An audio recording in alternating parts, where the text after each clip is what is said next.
You know that feeling when you're just buried in bills? The idea of rolling everything into one simple payment, it can sound like an absolute lifesaver. But is it really? Today, we're going to pull back the curtain and uncover the real truth about debt consolidation. I mean, a lot of us have been there. You see that offer for a lower monthly payment, and your first thought is, finally, I'm getting ahead. It feels like a huge weight is lifted, a real breath of fresh air, right? But what if that relief is just temporary? What if that smaller payment is actually a clever trap, one designed to keep you locked in debt for way, way longer? That is the critical question we're digging into today. And that brings us to what our source material calls the lower payment lie. See, the whole idea here is that the real goal isn't just to manage your debt better. The goal is to get totally and completely free from it. That's the prize we should be aiming for. Okay, so to really understand the danger, we first have to get what the tool itself is. When you strip away all the fancy marketing, what is debt consolidation really? At its heart, it's a pretty simple concept. You take all your different debts, the credit cards, that personal loan, maybe some medical bills, and you get a new, bigger loan to pay them all off at once. What you're left with is just one single payment every month.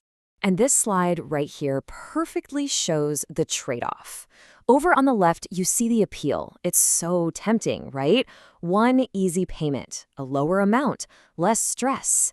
But then you look to the right, and there's the danger. Your debt isn't gone. It's just been rearranged. And usually, it's been stretched out over a much longer period of time.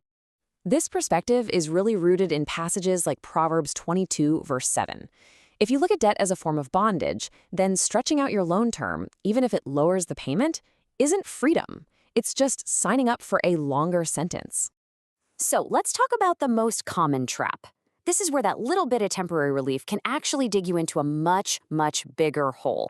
Here it is, the vicious cycle that gets so many people. Step 1, you consolidate. Step 2, that temporary relief. You suddenly have some breathing room in your budget.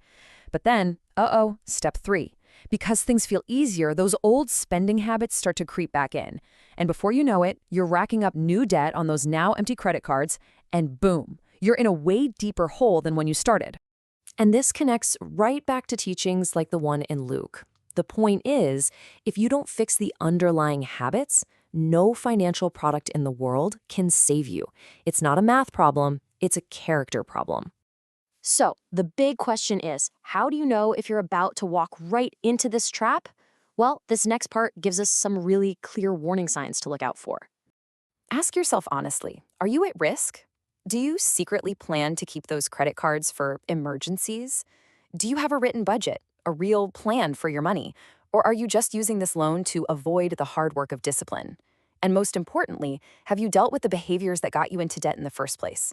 If you're nodding along, consolidation could be a disaster waiting to happen. You see, the critical point here is this. A lower payment might feel peaceful for a month or two, but the source material is clear that true, lasting peace comes from wisdom and disciplined choices, not just from playing games with the numbers. Okay, so we've talked a lot about the problem. What's the solution? Let's pivot and look at what the path to genuine financial freedom actually looks like. So before you even think about a consolidation loan, the source suggests you have to answer a hard yes to these 3 questions. First, have you stopped the bleeding? No more new debt, period. Second, do you have a map, a written, disciplined plan for your money? And third, are you truly willing to sacrifice, to live on less for a while to get free? It has to be yes to all 3. And this really gets to the heart of it all, doesn't it? The path to freedom isn't about finding some clever shortcut or a financial hack. It's about building character, staying consistent, and committing to real, lasting change inside yourself. In this verse right here, this is the ultimate goalpost. Can you even imagine a life where the only thing you owe anybody is love? I mean, wow, that is the very definition of true financial freedom. Now, hold on. This doesn't mean debt consolidation is always a bad thing. It absolutely can be a helpful tool, but here's the key. It's a tool, not a cure. So when can it actually help? So yes, consolidation can be a smart move, but only if you can check every single one of these boxes. Is the interest rate genuinely lower, saving you real money? Have you made a rock-solid commitment to add 0 new debt? Do you have a strict budget and someone to hold you accountable? Is this just one piece of a much larger plan to get free? If even one of these is a no, it's probably not the right move for you right now. And this is the bottom line. If you're looking at consolidation just to make your debt more comfortable, you're missing the point. But if you're using it as a strategic weapon in your all-out war for freedom, well, then it just might be the right move. So as we wrap this up, the core message is this. The challenge isn't just to move your debt around from one bank to another. The real work, the lasting work, is to move your heart, to change your habits, and to build your discipline. To put it as simply as possible, you have to fix the behavior, not just the balance sheet. Because when you fix the person you see in the mirror, the numbers on the page have a funny way of taking care of themselves. So let's end on this thought. Forget about the big, complicated loans for just a second. What is the one small habit you can change starting today that will put you on the path toward real wisdom, peace, and freedom?